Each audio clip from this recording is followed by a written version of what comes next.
Muy buenas tardes, bienvenidos todos al seminario de investigación del Departamento de Ingeniería Industrial y el Major de Investigación Operativa.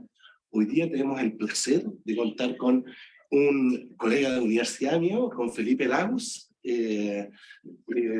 Felipe Lagos es profesor asistente de la Universidad Adolfo Ibáñez, obtuvo su doctorado en el Georgia Institute of Technology, el MIT del Sur, como dicen.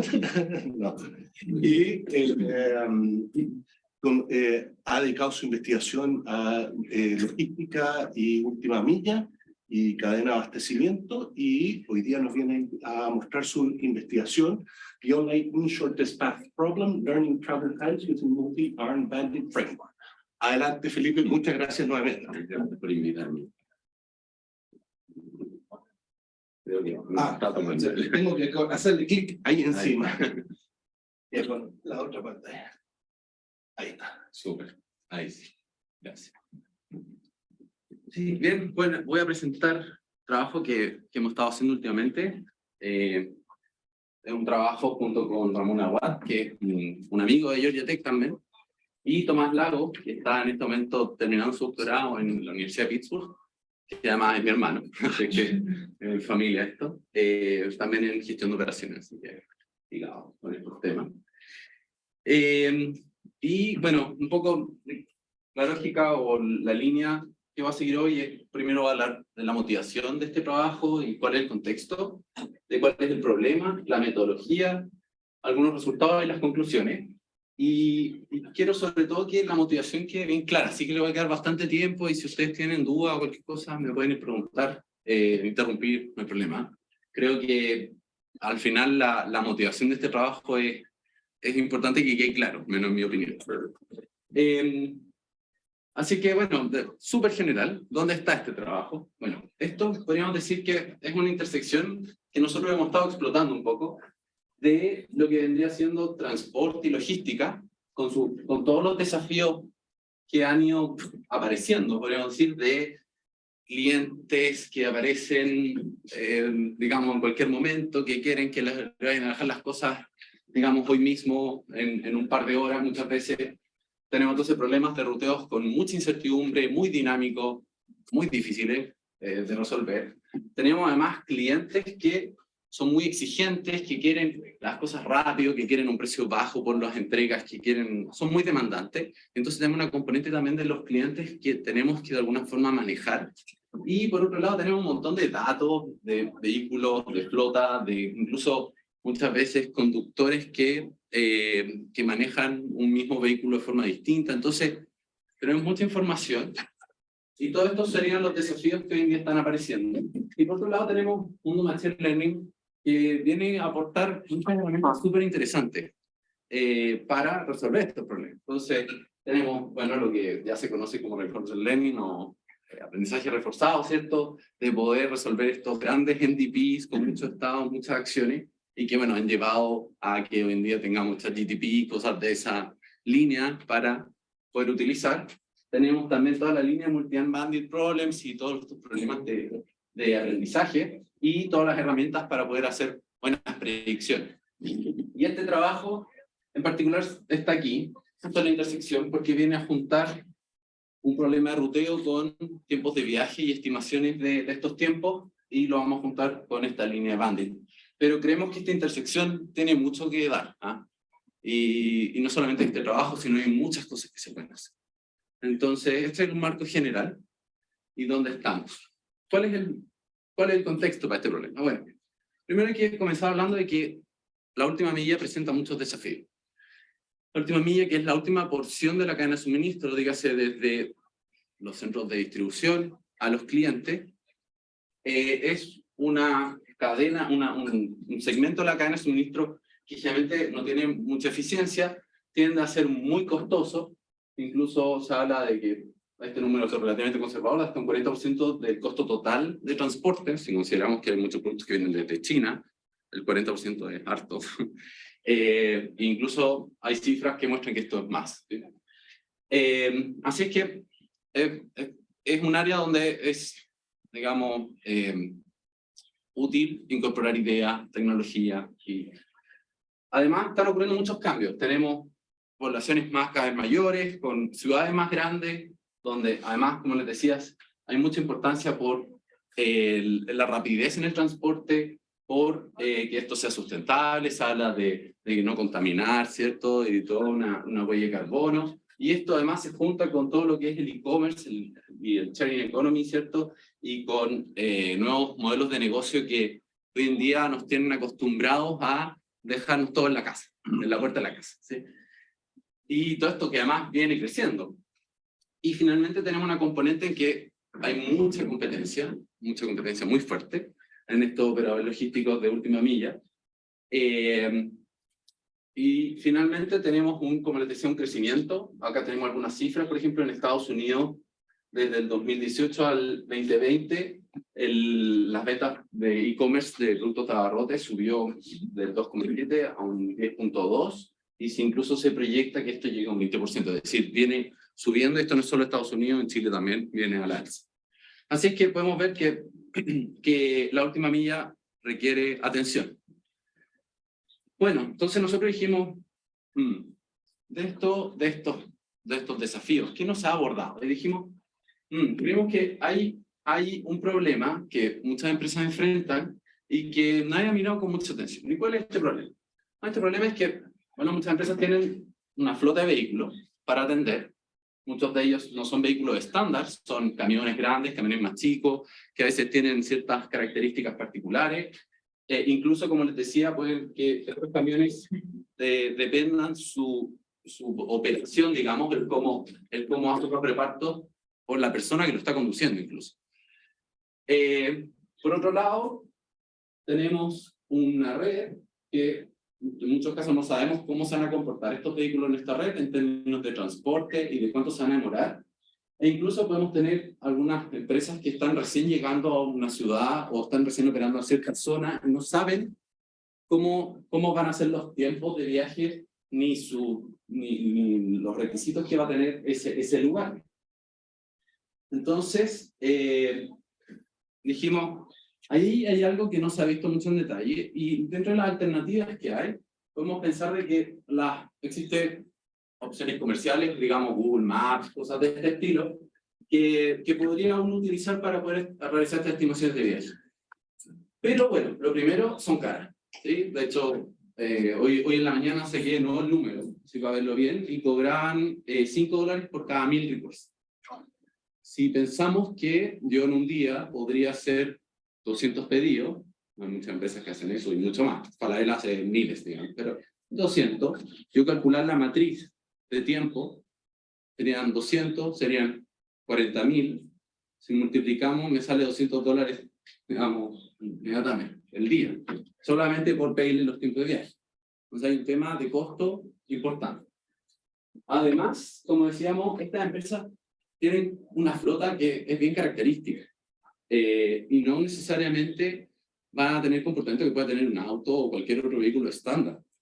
Es más, hasta estaba pensando que nosotros estábamos haciendo aquí un proyecto con Algramo en su momento, y ellos nos decían que ellos no podían pasar por ciertos lugares de la ciudad, aunque fuese más corto viajar por ahí, porque les podían sacar el camión. Hay un tema incluso de algo súper propio de la empresa, que obviamente no va a tener la solución comercial y que a uno le gustaría poder manejarlo. Como les decía, además, también esto no está diseñado para mi flota. Y tenemos ejemplos de que un camión muy grande puede que no pase también por ciertos lugares que me está recomendando Google Maps o cualquier aplicación que vaya. Entonces, nosotros decimos, esto es muy importante para poder operar bien, saber bien los tiempos de viaje y todo eso, y parece que las soluciones comerciales no son lo suficientemente buenas. Acá tenemos algunas empresas que ellos usan sus propios tiempos de viaje, así que no es nuevo que uno quiera utilizar sus propios tiempos. Y así que nos planteamos esta pregunta.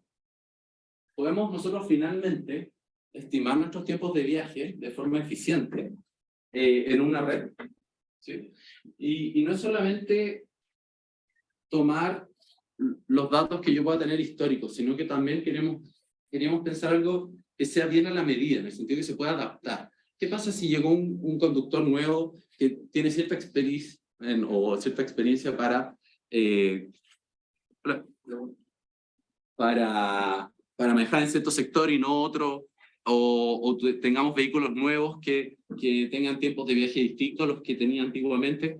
¿Cómo hacemos para, de alguna forma, aprender estos tiempos de forma eficiente? ¿Sí? Porque yo podría ir y mandar a mis vehículos por todas partes a explorar estos tiempos, ¿cierto? Pero bueno, obviamente eso no va a ser muy bueno, porque justamente quiero hacer una buena operación de tecnología.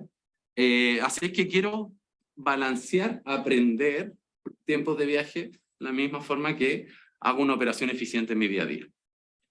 Ese es el problema. Así que lo formulamos como un Online Shortest Path Problem. Voy a explicar en detalle de qué se trata, pero al final el problema que nosotros planteamos es, yo tengo cierta información respecto a mis tiempos, puede ser cualquier información que mantenga. Luego yo cada día decido una ruta para un vehículo y al final del día observo qué pasó en esa ruta. Y esto me permite alimentar cuál es mi información respecto a esta red.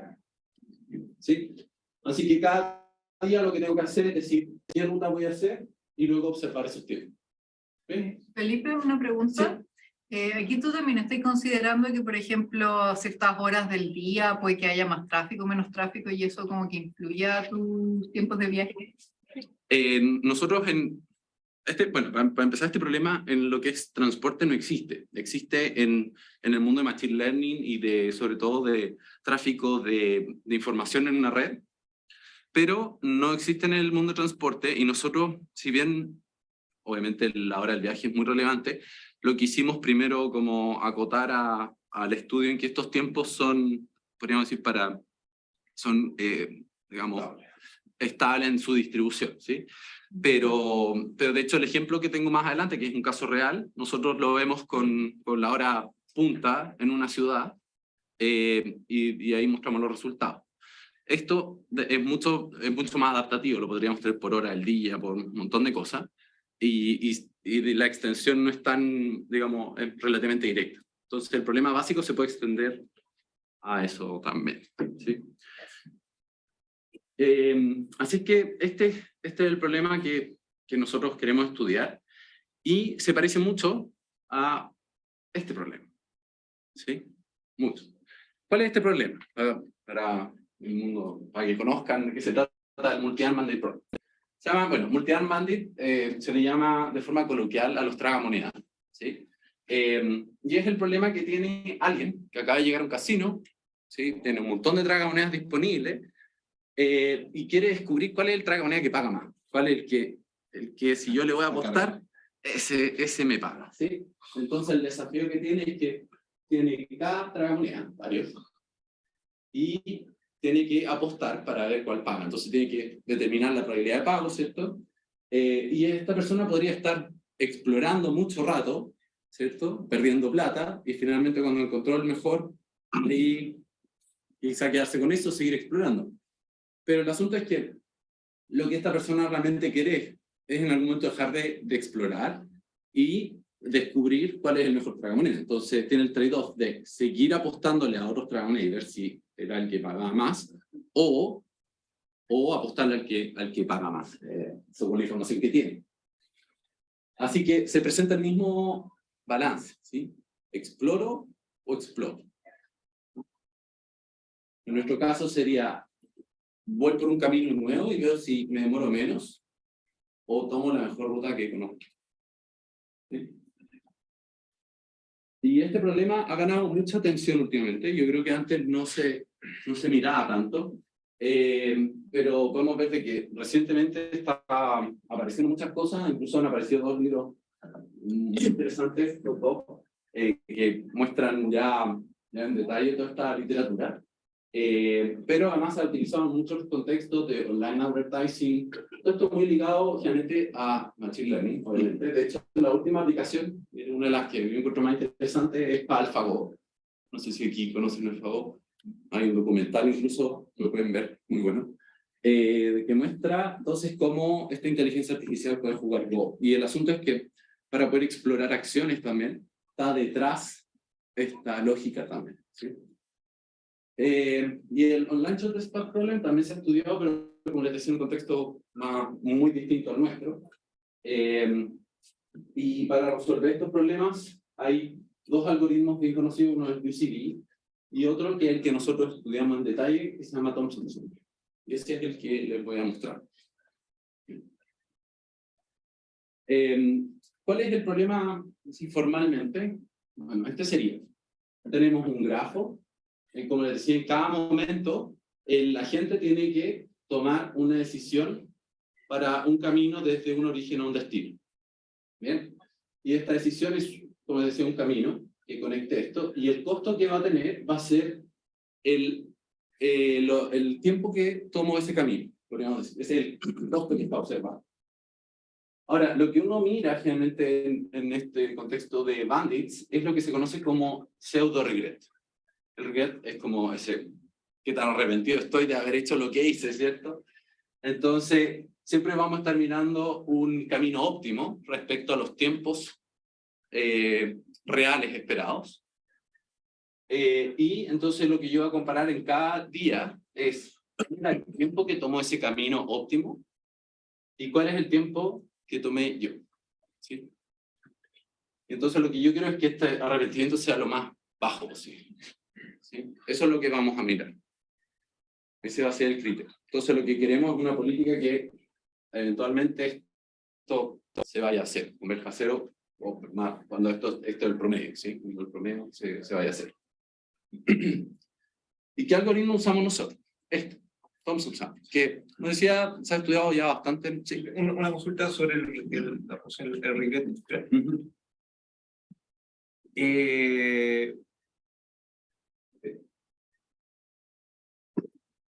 llama pseudo-regret. Ya. Sí.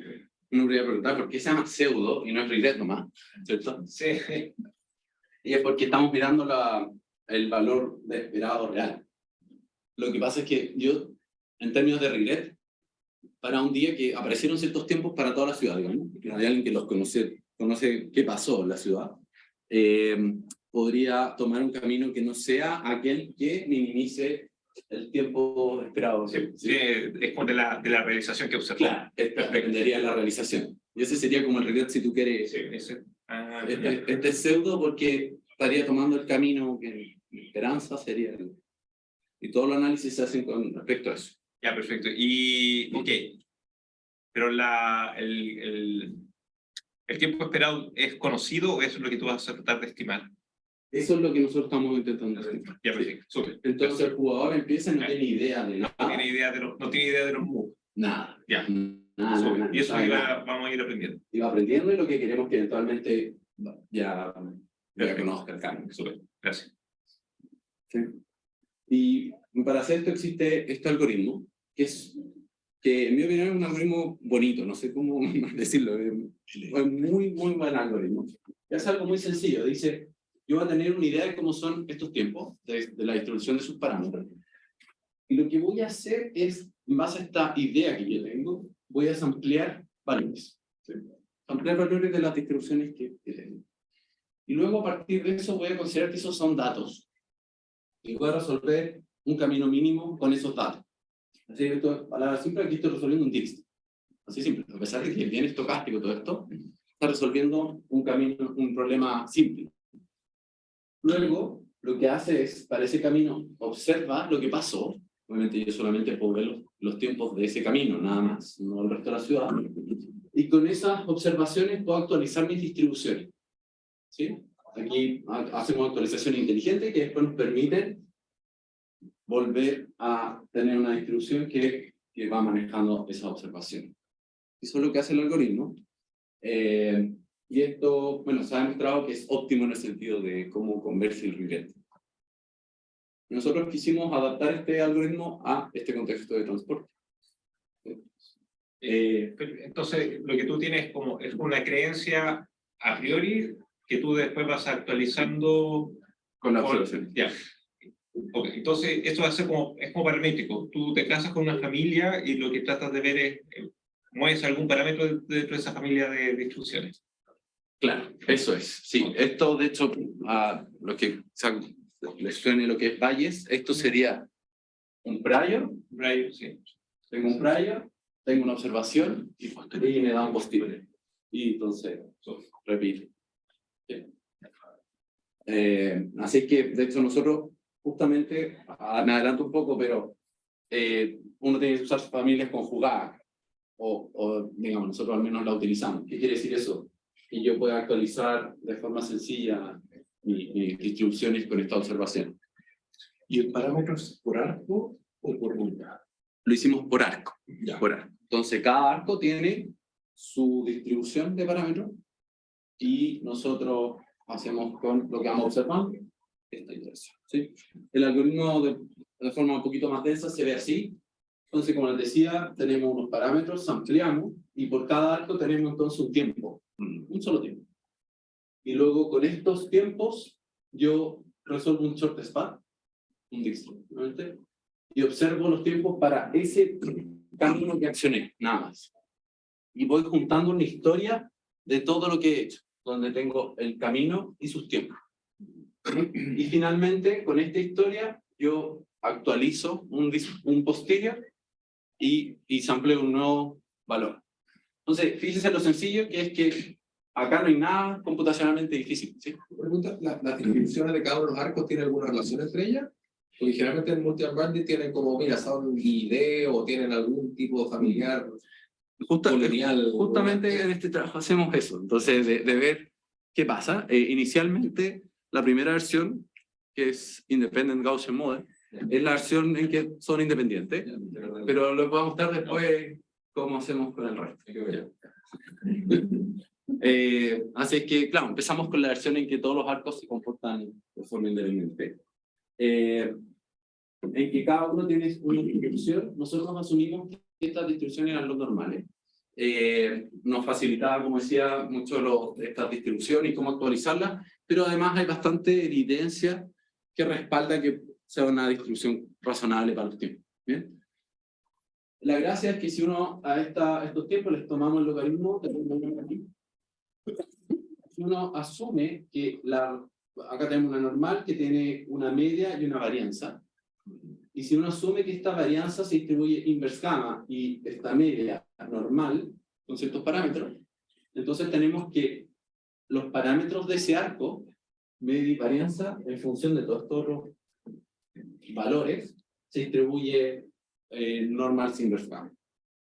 Una distribución que tiene la ventaja de que si yo obtengo realizaciones, digamos N, entonces después quiero ver cómo son estos parámetros para ese arco, después de haber visto una historia de cosas, resulta, y bueno, también en función de mi distribución inicial, mi prior, entonces tendría datos más lo que yo creí inicialmente, volvemos a tener una inverse gamma, una normal inverse gamma, y la actualización son simplemente estas fórmulas, ¿sí? Que se ven a priori difíciles de digerir, pero está diciendo algo muy sencillo. Está diciendo, de alguna forma, tengo una idea inicial de cómo es esta media respecto a los tiempos, y la voy actualizando con un promedio, si ustedes quieren, de lo que estoy observando. ¿Sí? Eso hace lo que creí inicialmente, más un promedio de lo que estoy viendo. Es una suma ponderada. Y mi varianza un poco podemos interpretar de la misma forma. Tengo lo que creí inicialmente más un término que va aprendiendo. ¿Sí? Así que este sería el independiente. Y aquí muestro cómo se hace, pero más fácil la versión traducida. Esta sería como lo que hace este algoritmo. Comienza entonces con esto, básicamente nos estaría resolviendo la parte en cómo nosotros generamos el sample con la historia que hemos visto.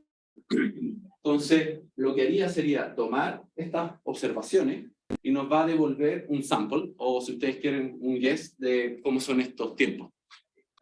Y simplemente lo que hace es que para cada uno de los arcos que acabo de ver, le hago un update a mis parámetros según la fórmula que le acabo de mostrar, y con ese posterior que me queda, obtengo un nuevo sample y eso es lo que devuelve. Cuando tú construyes el posterior con esa fórmula particular, que tiene algo de particular, genera, esta cuestión es como la solución óptima de cierto problema, porque uno podría hacer como un update medio arbitrario, ¿cierto? Sí. Pero este es como bien específico y tiene ciertas propiedades. Eso Sí. viene de que son familias conjugadas, en el sentido de que si uno calcula por valles cómo me queda mi distribución de mis parámetros, dado las observaciones y lo que creí inicialmente, me aparece de nuevo la misma distribución.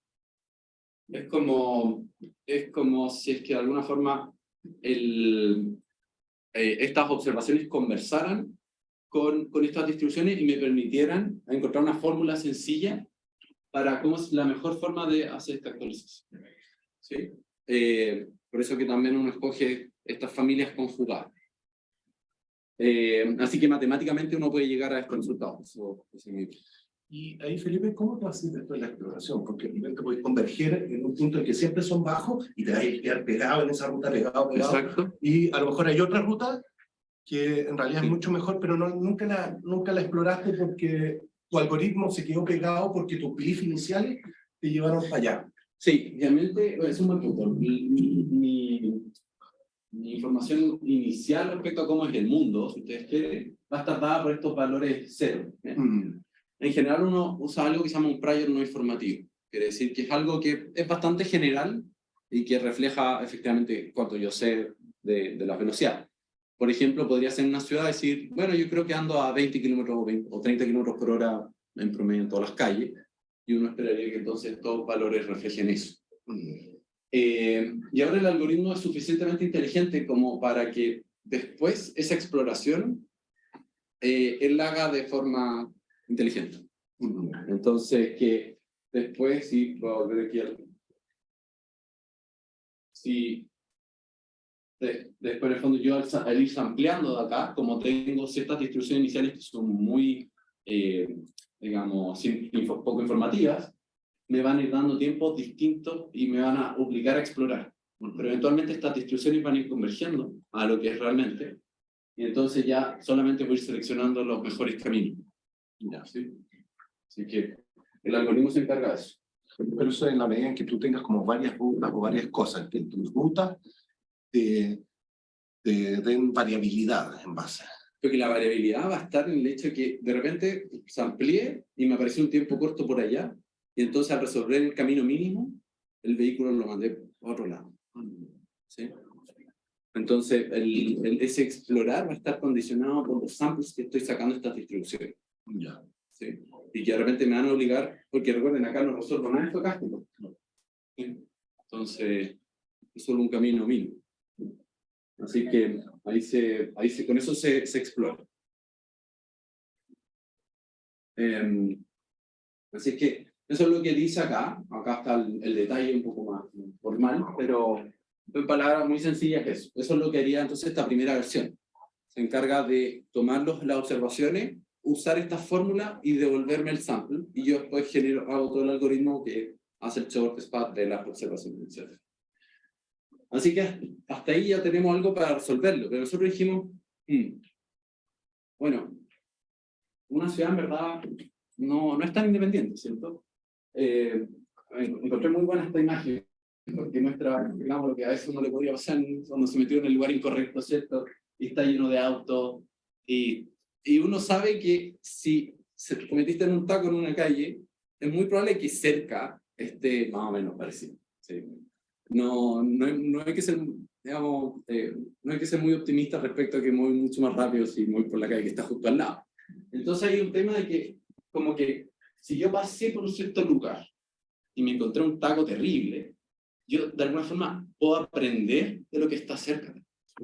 Puedo aprender que las calles que andan por ahí, mejor no meterse. ¿Sí? Y es un poco también lo que está reflejado acá, que paso por aquí y me detecto que esta área es mala, ¿sabes qué? Todo podría estar más o menos parecido. Entonces, a mí me gustaría que no fuese tan independiente en el aprendizaje y que pudiese entonces tener en cuenta este efecto. Y dijimos, ¿cómo podemos hacer esto? Y nos fuimos a buscar ideas al mundo de la minería. No sé si alguno conoce CREAM.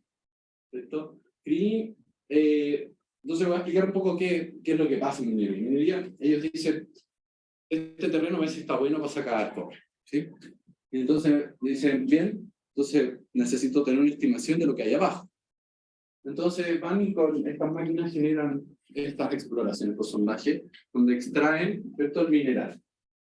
Pero hacer eso es relativamente caro y no se puede hacer en todas partes. Entonces hacen uno por acá y otro por allá lejos y otro por allá, ¿cierto?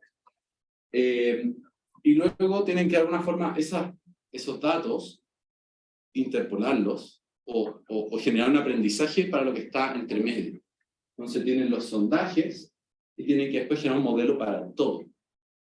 Y esta idea es lo que nos pareció interesante porque de alguna forma con los tiempos de viaje nos pasa lo mismo. Pasamos por acá, vimos taco en todos lados, entonces el entre medio tiene que estar similar. Así que esta idea nos gustó para usarla. Y Kriging, bueno, ellos le pusieron Kriging, pero nosotros incluso lo decimos en el paper, esto es mucho más sencillo, no hay que tenerle susto al concepto, es simplemente una normal condicional. Yo miro, tengo valores, y luego actualizo la distribución normal que estoy viendo en función de esos valores.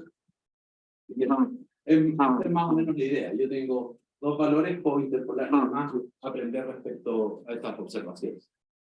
Eso sería. Entonces, usamos esta idea de normales condicionadas. Entonces, estas son las fórmulas que vamos a estar usando para poder aprender más.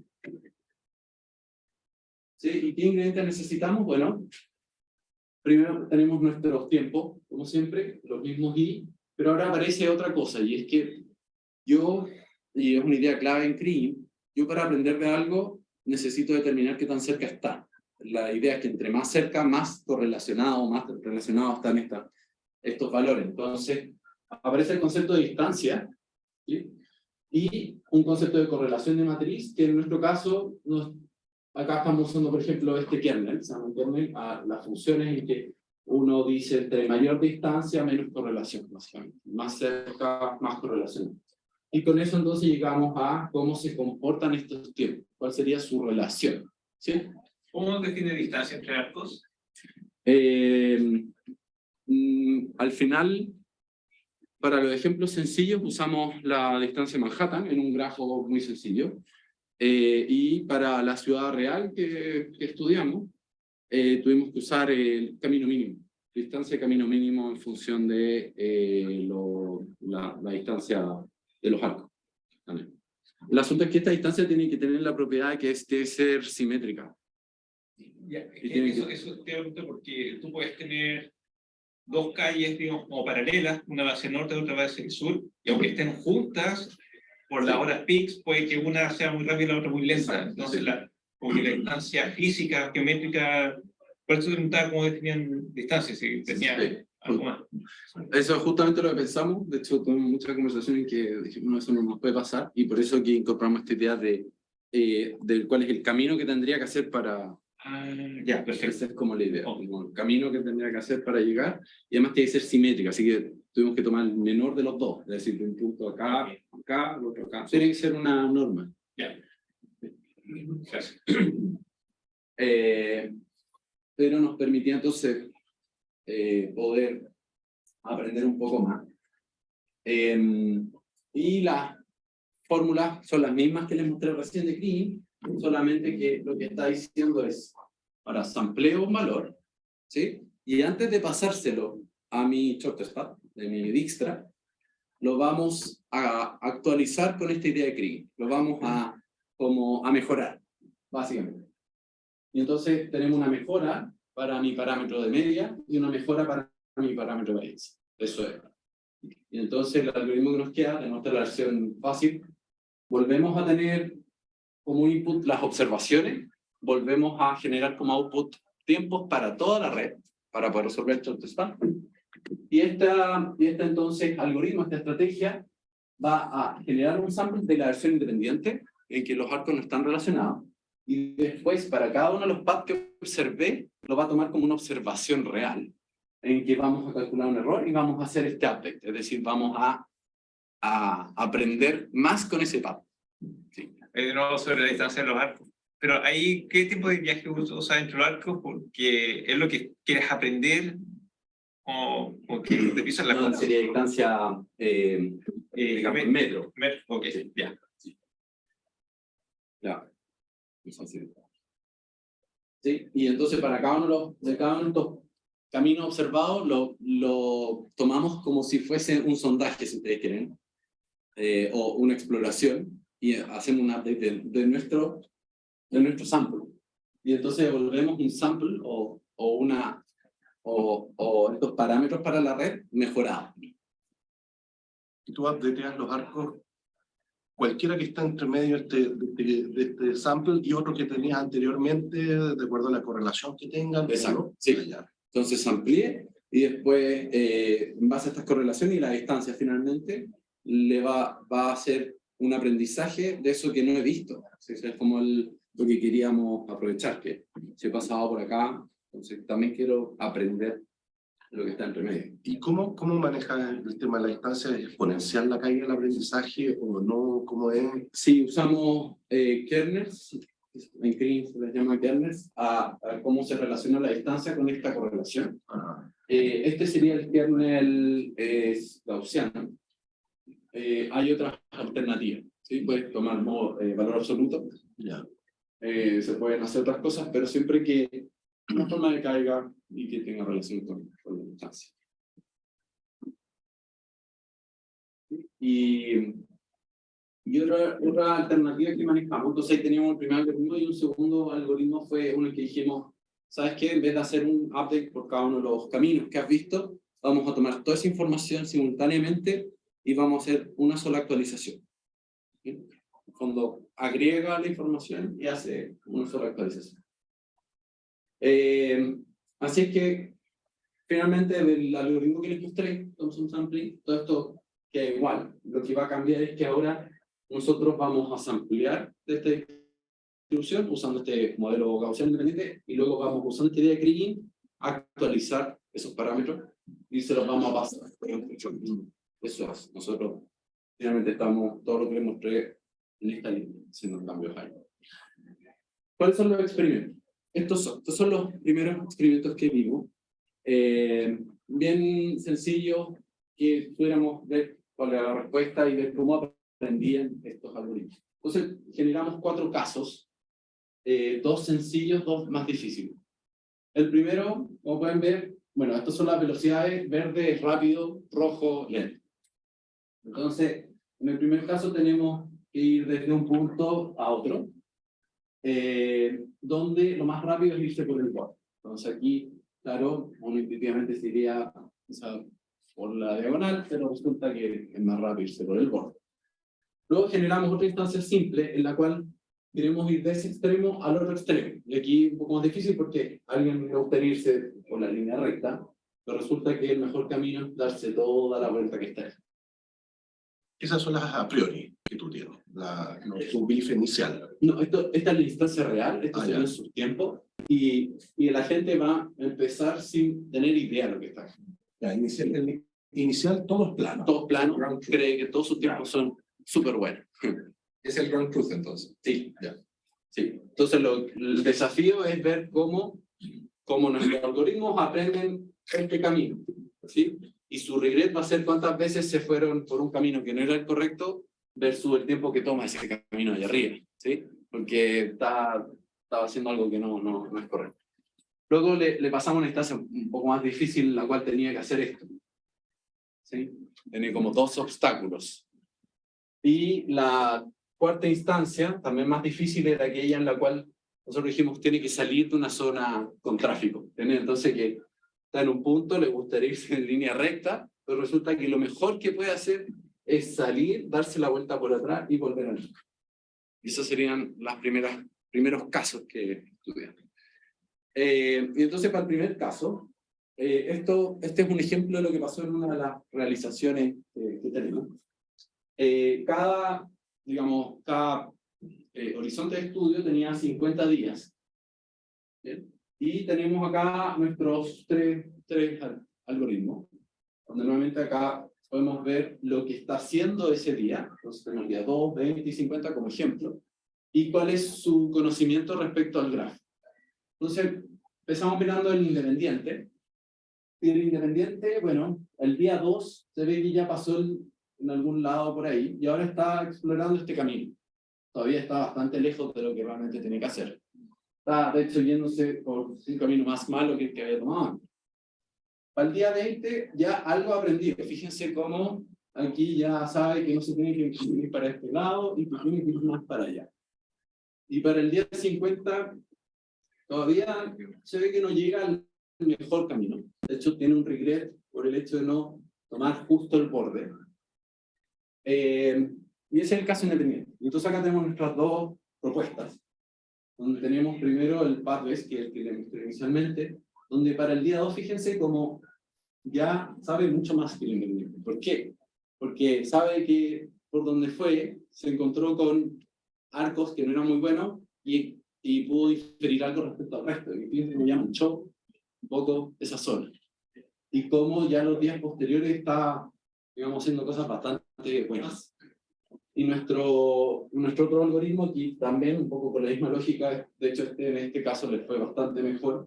Pueden ver que ya el día 20 y el día 50 está simplemente explotando, ya no tiene nada que explorar. Y Felipe, es decir, porque tú comenzaste con todo verde. Sí, Pero todo quizás verde. si hubiera comenzado y decir, ¿sabes qué? Quiero un caso medio, todo amarillo. Y tratar de ver si puede encontrar el verde o... En estricto rigor, aquí nosotros comenzamos con lo que siempre hay en el informativo, empezamos con algo que la verdad era, incluso creo que era, no sé si optimista o pesimista, pero con mucha varianza. Así que al final no tenía, podríamos decir, no empezó con ningún tipo de información. Acá se ven verdes los colores, pero es porque son relativos a lo que él creía. ¿Ven? Es como su información. Pero todas estas instancias empezaron sin saber nada. ¿Sí? A diferencia de la instancia real, que empezamos con una idea de, bueno, más o menos una onda 25, 30 kilómetros por hora de la ciudad, con eso empezamos. En esto fue... para la instancia que era un poco más difícil, aquí podemos ver que, bueno, les cuesta un poco más. Podemos ver que inicialmente todos intentan irse por directamente, el independiente también, pero eventualmente van aprendiendo que lo mejor es ir a darse una vuelta. ¿Sí? Y podemos ver que nuestros algoritmos nuevamente son capaces de descubrir de mucho mejor forma esto e incluso llegar al óptimo. ¿Sí? En modo resumido, lo que tenemos es, acá tenemos las 4 instancias, estos son promedios de 100 episodios, de 100 veces que los dejamos jugar, todos por 50 días. Y acá tenemos el caso independiente y nuestras dos propuestas. Y podemos ver que en todos los casos tenemos una mejor performance. Donde el independiente es el que tiene los mayores rendimientos. Incluso también podemos ver que nuestra versión path-based tiene valores que son sistemáticamente mejores también que el path, que el independiente, sí, y que incluso tienen un comportamiento monotónico a diferencia del path aggregator, que en esta instancia podemos ver de que incluso empieza a subir algo que uno no esperaría. Así que en las instancias fáciles nos va bien, o instancias artificiales muy bien, nos va bien, tanto en las simples como en las complejas. Con respecto a este algoritmo, el Thompson Sampling independiente, que por lo más, como les decía, es óptimo. Entonces, tenemos algo que también sería óptimo, pero con una mejor constante. Si ustedes creen. Y ahí, Felipe, ¿qué te pasa cuando tenés carreteras dentro de la ciudad? En que tú tenés que la carretera, el Américo puso súper rápida, pero si te vas por fuera, puede ser súper lento. Sí. Entonces ahí tu aprendizaje, entre comillas, estaría erróneo, porque no hay una continuidad. Ahora, el concepto de distancia, como tiene que darse de alguna forma la vuelta para subir, porque tiene para poder llegar, ¿cierto?, de Vespucio subterráneo a a la parte que está arriba, tendría que tomar una salida y darse una vuelta, ¿cierto? Sí, pero por ejemplo, si tú traías los casos que tenías, tú podías tener un rojo al centro, pero tener una línea verde. Ah, Una línea verde que es la carretera que une los dos puntos. claro, que Un highway que corta. Y eso, el modelo no estaría explorando eso porque no, solamente si llegara a tocar en algún momento la carretera, a lo mejor dice, uy, es bueno, pero por la exploración de rojo al lado y esto. No. Es que aquí todos conectan con todos, ¿verdad? claro, acá está todo conectado en esta instancia sencilla. Mm. Y si esto fuese una carretera que, por ejemplo, comienza en este punto y termina acá, yo tendría que considerar la distancia desde cualquiera de este centro, por ejemplo, a ese inicio, para llegar a la carretera. Entonces tendría que considerar esa vuelta. Además, si no tuviera esa relación que dice, la relación que dice Alejandro, tu matriz de correlación te diría, esta cuestión no tiene nada que ver una cosa con la otra. Igual tenía esa cosa atrás. Claro. Está protegiendo, ¿no? Claro, exacto. Eso es lo que nos protege. Que esa correlación no va a tener cuidado en ese caso. ¿Sí? De hecho, nosotros justamente quisimos estresar nuestro algoritmo con Beijing. Así que tomamos esta zona. Esto quizá con el mapa no se ve qué tan importante es, pero esto es más o menos como esto. Más o menos. ¿Sí? Tomamos el mapa de OpenStreetMap y sacamos datos de taxi disponibles. Habían unos datos que encontramos de varios días para esta ciudad. Muchos datos, la verdad, ni siquiera no necesitamos todo para poder estimar los tiempos, y usamos toda una metodología para poder estimar los tiempos en base a unos papers que encontramos. Y de ahí nos salió este. Así que el mismo dibujo que estaba antes, acá está en un grafo con sus velocidades, y aquí está en Python, eso sí, el dibujo así, por eso se ve como corrido. ¿Sí? Pero es lo mismo que está acá. Entonces, ese anillo que está afuera es ese verde, y luego el cuarto anillo sería este, tercer anillo y así. Y lo verde es rápido, obviamente la autopista, lo rojo es lento. Y entonces esto usamos para ver cómo nos iba con nuestro conference sampling, donde hicimos un experimento y íbamos considerando varios orígenes de espina, digamos, bastante distantes de la ciudad, y vimos cómo les iba. Y para ver, entonces, bueno, hicimos cada episodio, en este caso lo alargamos un poco para que pudiera existir. Una pregunta, ahí en la aplicación, ¿cómo lo hicieron con el tema del cómo va cambiando la variabilidad durante el día, durante la semana? ¿Se enfocaron en Sí, son 9 a 10 todos el los pic de la días? mañana, Ya. solamente. Tomé solamente el pic de la mañana para evitar ese efecto. Sí. Entonces tomamos 10 pares origen-destino, cada uno con 10 episodios, y tengo esto ejecutándose en un periodo de 150 días, si ustedes quieren. Y el asunto fue que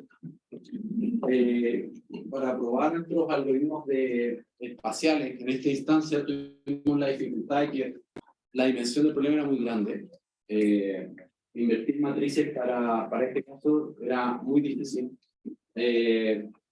Sabemos cómo lo podemos hacer, de hecho en Kriging han estudiado cómo se puede hacer esto de forma eficiente, obviamente también tienen problemas grandes, pero metodológicamente requería hacer muchas cosas. Creemos que ese es el siguiente paper, así es que para compararlo en esta instancia real, consideramos una política que nos parecía que era razonable para lo que podría hacer alguien, y que incluso tiene ciertos fundamentos en lo que hace el mundo de Machine Learning, que es lo que se conoce como Epsilon Grid, que es que alguien más tiene cierta idea de cómo es el mundo, y en la medida que va viendo los tiempos, va haciendo estimaciones de eso, de cómo son esas calles.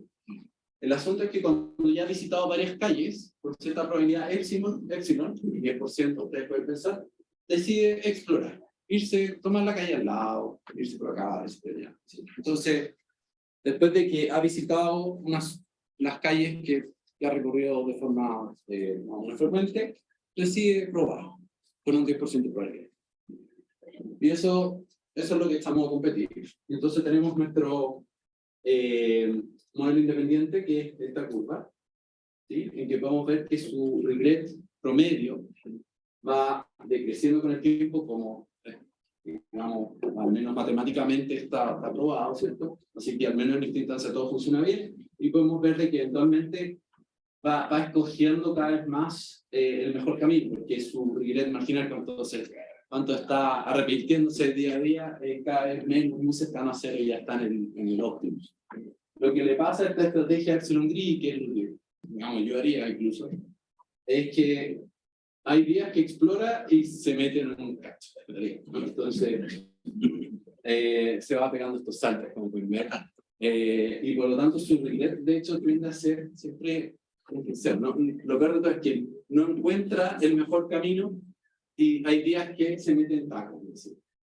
Entonces, no hace un buen trade-off, obviamente, de explorar y explotar. Así que, bueno, finalmente algunas conclusiones. Creemos solamente por el hecho de decir, acá hay un problema nuevo a la comunidad de transporte y hay valor, poner la atención en, miren, qué interesante hacer esto, y proponer un algoritmo para resolverlo, también creemos que hay valor ahí. Pero nosotros además tenemos dos algoritmos nuevos que utilizan TD Green, que se junta con este algoritmo Thompson Sampling, que además muestra ser bastante eficiente en estas instancias artificiales y que nos llevan incluso a pensar de que podemos matemáticamente probar que es mejor. ¿Bien? Entonces, como otra idea también que tenemos para lo que podríamos hacer. Y bueno, generar esta instancia de Beijing no fue tan fácil, así que también creemos que ahí la opción la dejamos libre. Está en un GitHub, ahí la pueden descargar, hay unos mapas completos, así ya. Creemos que hay valores.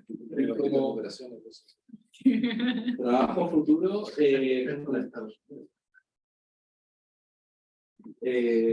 garantías, pero además nosotros hicimos estas, si ustedes quieren, pequeña simplificación de tomar estas normales y poder generar estas familias conjugadas.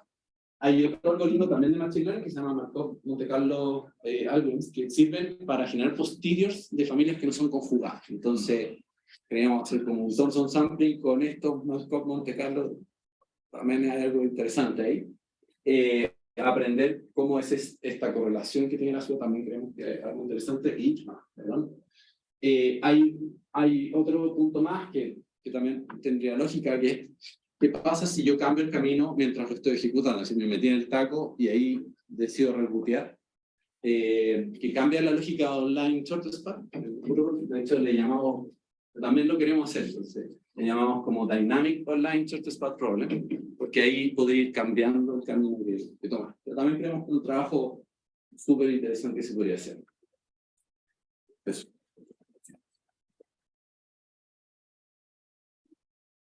Ahí, Felipe, con el tema de Beijing, porque se volvía al mapa Beijing con lo que yo te decía, las carreteras, porque si tú a lo mejor analizáis, las rutas óptimas siempre tratan de tomar alguna de estas carreteras que tiene Beijing y todas las cosas. Sí. Entonces, por eso tu exploración te sale tan mala, porque se salió de la carretera el gallo, se salió, entonces, chuta, a lo mejor ahí, ¿cómo se llama? Pero si tú no exploráis esas carreteras o más o cosas, entonces de repente hacer distintos niveles como de exploración, unas cosas que tú tienes que son, bueno, carreteras, y después son las calles. Es un súper buen punto. Yo también creo que debería dar buenos resultados tener cierta información inicial o si tú quieres un aprendizaje distinto para lo que es carretera y calle, que de hecho en muchos casos se maneja así, si uno sabe que por la carretera va más rápido que quizás por una calle, y tú podrías entonces tener un aprendizaje distinto para cada uno de ellos. Nosotros no lo consideramos así, pero creo que definitivamente sería interesante. ¿Y ahí qué te pasa en la realidad, por ejemplo, porque Estados Unidos lo típico que es el UPS con las vueltas a la izquierda? Sí. Que acá el algoritmo en base no tomaría eso como una... No, de hecho, justamente por eso les decía esto de los drivers, porque esto yo lo he presentado como tiempos de la ciudad, pero estos pueden ser tus tiempos, puede ser tu información, este puede ser tu mapa. No tiene por qué ser el mapa real, si tú quieres. Entonces, estos pueden ser tiempos tuyos. Entonces, quizá a mí por la autopista me voy súper lento, y eso es rojo para mí. Pero lo va a aprender en base a tus datos. Y entonces el conductor que no le gusta doblar a la izquierda y se demora más, eso va a quedar reportado, si tú quieres. Y el algoritmo lo va a tomar en cuenta y va entonces a aprender de eso. Y te va a hacer un camino óptimo para ti. Y Eso es lo que nos parece también interesante como marco de negocio, si ustedes quieren. Sí. ¿Has pensado cómo escala esto cuando tenemos más? Porque la mayoría de la gente tiene más camiones que uno. Entonces, de repente cuando tienes un solo tipo, ¿no es cierto? Tenías un montón de clientes. Claro, quizás el Thompson te va a decir, oye, los dos váyanse por acá y sepárense acá arriba. Pero tú quizás por el tema de exploración vas a decir, ¿sabes qué? Mejor que no, porque uno se sacrifique y se vaya un poco por el lado y me dé un montón de información adicional, dado que los dos van al mismo tiempo. Que no son tan, no es como hacer esta cuestión dos veces. No, claro. Ya sacaste información de uno y te quisieras que el otro te complementara información. Sí, eso sería como, yo creo, a ver si volvemos al problema, sería como decirle al tragamonedas, ¿cierto? Le había mostrado como ahora, en vez de poder apostar en una sola máquina, puedes apostar en dos. Y tienes que hacer algo inteligente sabiendo que puedes apostar en dos. Yo creo que por lo mismo, visto así, sería como un problema en que tienes varias decisiones por cada episodio, por cada periodo, digamos. Y ahí no estoy seguro de cómo se podría hacer un aprendizaje eficiente para que no sea simplemente un problema independiente. Habría que estudiarlo, pero creo que es súper interesante. No son independientes, justamente estáis sacando, tenéis todo el mapa para ti. Sí. Y claro, hacerlo dos veces por la misma ruta, podría hacerlo más rápido si es que tienes dos rutas, pararla y sacrificar algo. Claro, pero ahí yo creo que el problema es que cuando tenías uno era fácil porque sacabas el camino más corto, pero si tenéis dos personas, ¿qué dos caminos elegiste? Porque tenéis... Igual no tenéis que volver, así que no es un DRP, pero igual son... Sí, pues, pero elegís como el más corto y el segundo más corto, o el más corto y el más largo, o dos entre medio. Sí, por eso, porque se hacía Thompson dos veces, básicamente va a ser el más corto. Sí. Va a irse por el mismo camino quizás y va a hacer una división atrás y no ganaste nada más de información con el doble eje. Ahora, salvo lo que sí se podría hacer, no, esta parte lo desconozco, yo hay algo al respecto, pero lo que uno podría hacer, ¿cierto? Volviendo al Thompson, lo que uno sí podría hacer, con la gente de la Católica.